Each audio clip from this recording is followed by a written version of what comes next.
va parler de tous les achats que nous avons faits et les petites erreurs que nous avons faites. Évidemment, on a commis des erreurs sur les achats puériculture, notamment sur l'un de nos plus gros achats. On avait acheté le pack trio de chez Chico, donc composé de la nacelle, du siège auto et de la poussette canne à partir de 6 mois. À savoir que on en a été très satisfait pendant un petit moment. Donc la nacelle était super parce que ça c'est vraiment très très pratique parce que quand vous avez un nouveau-né et que vous allez quelque part, vous êtes invité ou quoi, c'est super pratique, il peut faire dodo dedans, il est très bien, même pour se promener, c'est super. Nous il a eu un peu de mal à aller dedans au début, mais une fois il était rodé, il a bien aimé. Voilà. Ensuite, il y avait le siège auto qui était vraiment très pratique et vraiment très bien. Sauf que vers ces 2 mois et demi, 3 mois, on s'est rendu compte qu'il était un petit peu serré, un petit peu recroquevillé dedans. Donc on a voulu se tourner sur des sièges auto pour qu'ils soient plus à l'aise et plus confortables en voiture. Voilà. Et donc on s'est vite rendu compte que ce pas de poussette ne nous intéressait plus trop parce que quand on a voulu passer à la poussette en mode assise, on s'est rendu compte que la poussette avec le mode assis était vraiment très volumineux quand on pliait, quand on dépliait, etc. Et dans la voiture, ça prenait tout le coffre. Hein. Donc si vous aviez des courses à faire ou quoi, c'est vraiment pas génial. Hein. Mais il était très confortablement assis. Donc c'est un peu... donc on s'est vite débarrassé de tout ça. On a vite passé à autre chose. On nous a offert 2 sièges auto de la marque Formula Baby juste après Noël. Et ils sont super géniaux. Donc au moins là, il a un petit peu plus de place. Il est très bien. Donc c'est des sièges auto de la naissance jusqu'à 25 kilos, il me semble. Et on en est très content. Voilà, donc on en a un pour chaque voiture parce que évidemment c'est moi qui l'emmène ou c'est Clément qui l'emmène. On va aller le rechercher, c'est l'un ou l'autre, c'est toujours comme ça. Donc on a 2 sièges auto. Voilà.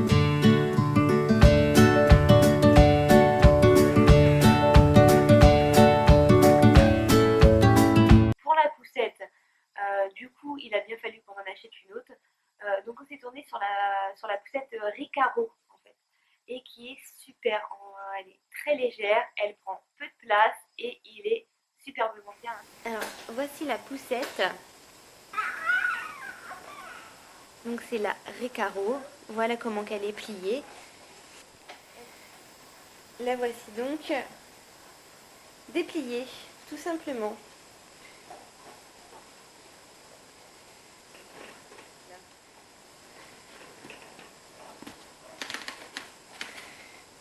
Voilà, voilà. Le second achat que nous avons fait, qui a été une erreur aussi, c'est qu'on a acheté le Transat chaise haute de chez Kiko. Pareil, hein, on a fait un peu l'erreur Chico, on a tout acheté chez eux, enfin une bonne partie. Et donc après, il y a des gens à qui ça va satisfaire. Hein. Nous, ça nous a moins satisfait. Donc la chaise haute Transat, donc c'est le principe, c'est que c'est un Transat à hauteur.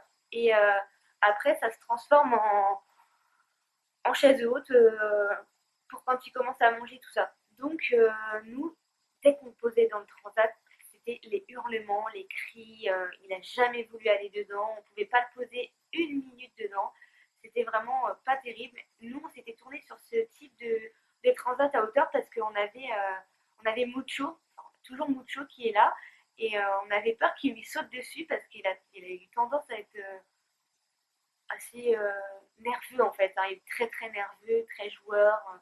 Et on avait peur qu'inconsciemment, il veuille toujours aller sur le transat. On s'est vite trompé puisque au final, on s'est bien rendu compte que le transat n'allait pas du tout. Donc on s'en est débarrassé aussi et on a pris le transat de chez Baby Bjorn, qui est ergonomique et vraiment super génial.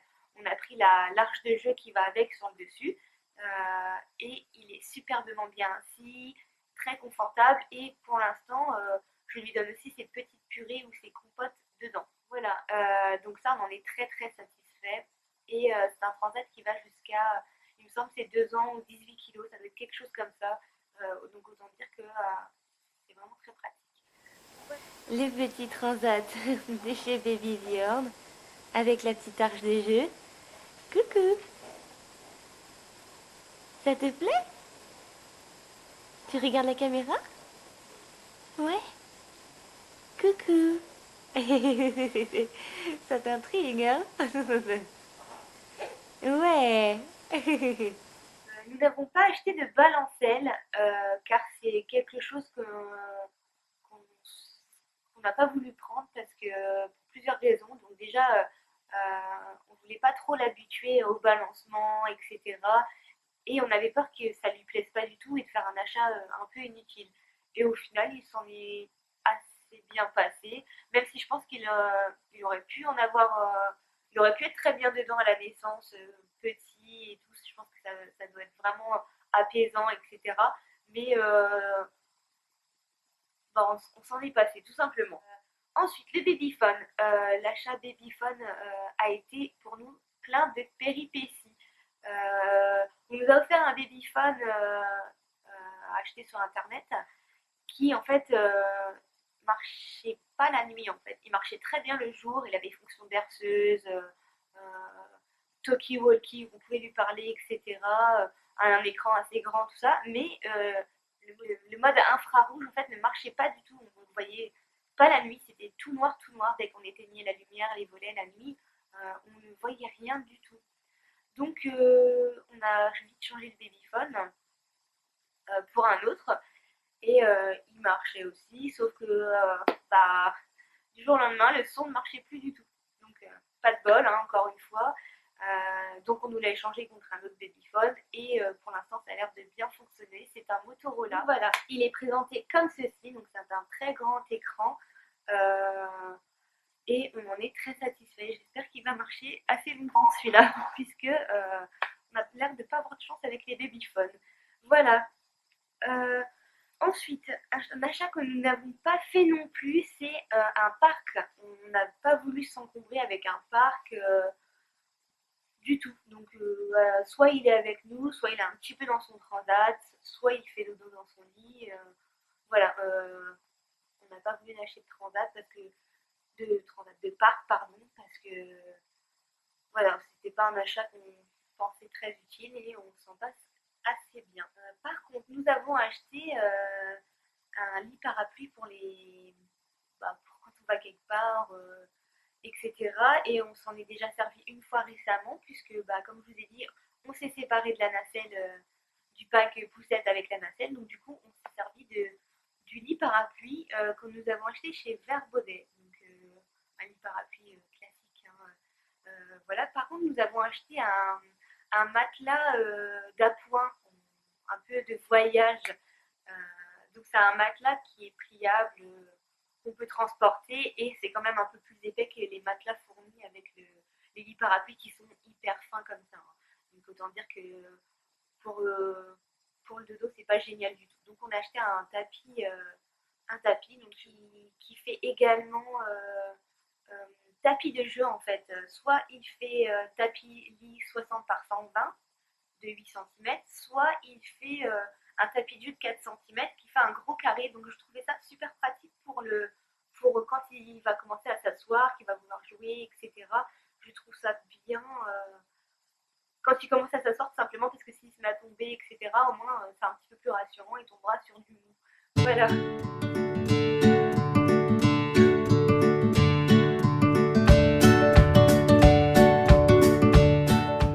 L'achat d'un tapis d'éveil.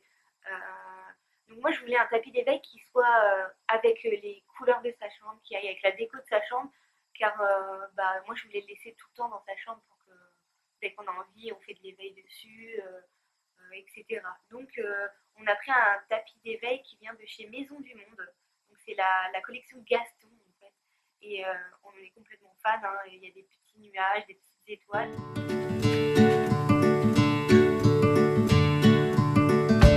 L'achat d'une chaise haute qui vient du site Amazon, donc qui va très bien avec notre déco d'intérieur dans le style scandinave, etc. Donc elle a l'air d'être chouette et c'est une chaise haute évolutive en fait. On peut ensuite retirer les pieds, le plateau et ça fait une petite chaise d'enfant après. Donc c'est un peu un achat qui ne sera pas perdu. Je trouve ça vraiment chouette. La fameuse chaise haute qui vient de chez Amazon. Donc comme je vous disais, les pieds ici, je ne sais pas si vous pouvez voir, il y a un petit trait, donc ça s'enlève. Il suffit d'enlever celle-ci et de remettre cela, puisqu'il y a un petit truc blanc ici. Ça s'enlève et ça s'enlève et ça devient une petite chaise. Voilà. Ensuite, dans les achats puériculture, nous avons pas acheté tout de suite et on s'est vite rendu compte que c'était pratique après. C'est la petite baignoire de bain. En fait, on n'avait pas acheté de baignoire. On s'était dit, il n'y a pas besoin, on fera ça dans le bain. Sauf qu'on se rend bien vite compte que remplir une baignoire, même de très peu, ça prend énormément d'eau. Sachant que nous, Léo adore être immergé dans l'eau, vraiment les épaules, tout ça, on ne trempe pas juste les jambes, hein, on trempe vraiment, il est vraiment immergé dans l'eau, il n'a que la tête, et il est très bien comme ça, on le surveille, il est au moins, il se détend, il est agréable, c'est un peu comme nous, quoi, il se sent bien, etc. Donc on a vite fait l'achat d'une petite baignoire, et par contre on avait acheté d'avance vous savez, les petits transats de bain. Et ça, c'est vraiment génial. Il y est encore dedans parce qu'il ne tient pas encore assis. Donc, il est encore dans le transat. Il est tranquille. Il peut bouger ses jambes. Par moment, comme là, il commence à grandir. La baignoire est un peu. Elle est quand même grande, mais les jambes commencent à toucher le fond de la baignoire. Donc, des fois, par moment, je fais un fond de bain et comme une baignoire classique, enfin, comme dans un bain classique, tout simplement. Voilà. Ensuite, par contre, on nous a offert aussi à Noël un anneau de bain musical qui fait du bruit, tout ça. Donc ça va être bien quand il sera assis, ça va lui changer, il va pouvoir jouer un petit peu. Là, actuellement, il a une petite tortue musicale qu'il adore et ça va être chouette quand il va pouvoir jouer dans le bain et tout. Et il pourra plus la.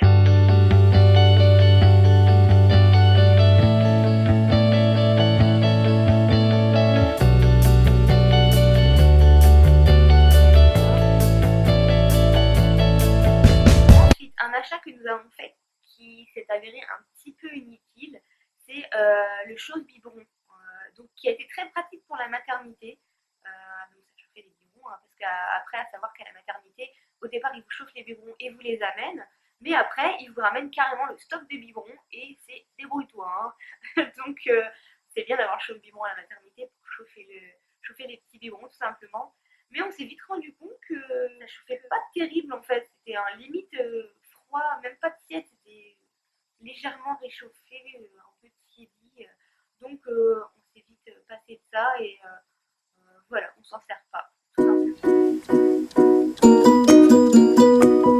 Un achat que nous avons fait qui a été très très très utile puisque avant d'être dans cette maison, on était dans un appartement avec une chambre. Donc à savoir qu'on est resté dans cet appartement jusqu'aux 2 mois de Léo puisque cette maison-là nous l'avions construire et ça avait pris un petit peu de retard. Donc on avait fait l'achat d'un porte-bébé.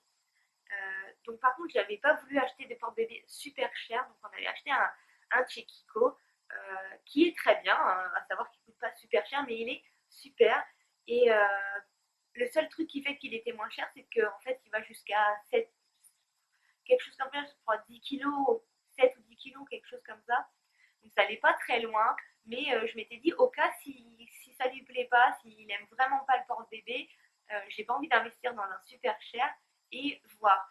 Mais on en avait quand même besoin puisque comme nous faisions construire, Clément était souvent sur place pour les travaux, pour la maison tout simplement. Moi j'avais besoin d'avoir le porte-bébé pour pouvoir me déplacer, sortir mucho notamment, aller faire quelques courses si j'avais besoin, etc. de me déplacer. Ça a été vraiment super pratique, je l'utilisais quasiment tous les jours. Et je l'utilise encore aujourd'hui. Il est super, vraiment très pratique. Je pense qu'après, dans l'avenir, on va investir dans un porte-bébé un peu plus cher qui sera vraiment mieux. Mais en tout cas, c'est vraiment très pratique. Et au moins, vous avez les mains libres. Vous pouvez faire quelque chose. Il est contre vous. Surtout quand il est nouveau-né, il est tout endormi. Tout ça. Là maintenant, à l'heure actuelle, je peux le mettre dans l'autre sens. Il peut voir tout partout. C'est vraiment super génial. J'ai pas voulu investir dans une écharpe de portage pour plusieurs raisons. Notamment pour la première, je suis quelqu'un de très très très maladroite et j'avais vraiment peur de mal faire le nœud, de pas être au taquet sur ça et je veux vraiment pas prendre de risques, tandis que là avec le porte-bébé, je clipse et voilà, c'est fini, je sais qu'il est attaché. L'écharpe, j'étais vraiment pas rassurée du tout de prendre une écharpe en fait, hein, tout simplement. Donc voilà, donc c'était un achat très très utile. Le porte-bébé, voilà, porté. Donc, comme vous pouvez voir, il y a des petits clips des cheveux ici, ici.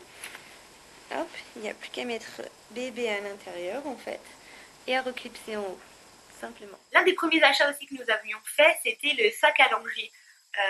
J'ai eu mon petit moment crise d'achat.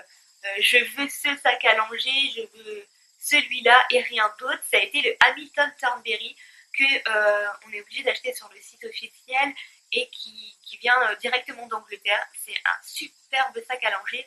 C'est conçu et fait par une maman. Vraiment, vous avez plusieurs sacs. Vous avez soit en cuir, soit pas en cuir si vous ne voulez pas acheter de sac en cuir. Elle fait vraiment plusieurs gammes de sacs et plusieurs designs qui sont très très très jolis et pas le sac à langer qu'on voit à 10 km à la ronde. Ça c'est un sac à langer. Ce sac là ça fait sac à langer et par la suite, donc je vais vous montrer tout ça juste après, par la suite ça s'enlève pour faire juste un sac de voyage. Donc c'est un peu un achat assez utile pour la suite en fait. Ça sera toujours pratique. Par contre j'ai aussi un deuxième sac à langer. On m'a offert à la maternité le kit de chez Bustela en fait avec le gel lavandou, l'eau nettoyante, la crème de change notamment. Et il y avait un petit sac de fourni avec. Et ce petit sac-là, je le trouve mignon. Il est bleu avec des petites étoiles dorées. Mais je le trouve mignon et très léger pour des petites choses. Si je m'en vais pas très loin, je vais juste faire une course, j'ai pas besoin de prendre des biberons de couche. Je mets juste des lingettes, deux, trois trucs dedans. Et puis voilà, c'est tout. C'est très très pratique pour un petit sac léger qu'on a besoin de prendre rapidement en fait. Voilà.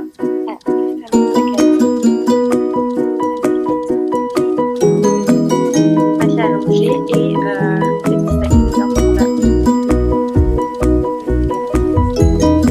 je crois que j'ai fait le tour dans les achats puériculture. Voilà, donc c'est tous les petits achats que nous on a fait. Il y en a qu'on a mal fait, d'autres bien, comme vous avez pu voir. Mais en tout cas, jusqu'à l'heure actuelle, on en est très content. Et par contre, je ne vous ai pas parlé du robot pour faire à manger, tout ça, parce que je vous ferai une vidéo spéciale sur la diversification alimentaire. Donc, j'en parle pas là maintenant. Voilà. J'espère que cette vidéo vous a plu. N'hésitez pas à vous abonner, à liker et à commenter la vidéo. Et si vous ne me suivez pas sur Insta, n'hésitez pas, c'est Léo Baby Mom. Voilà, on se dit à bientôt pour une nouvelle vidéo. Gros bisous!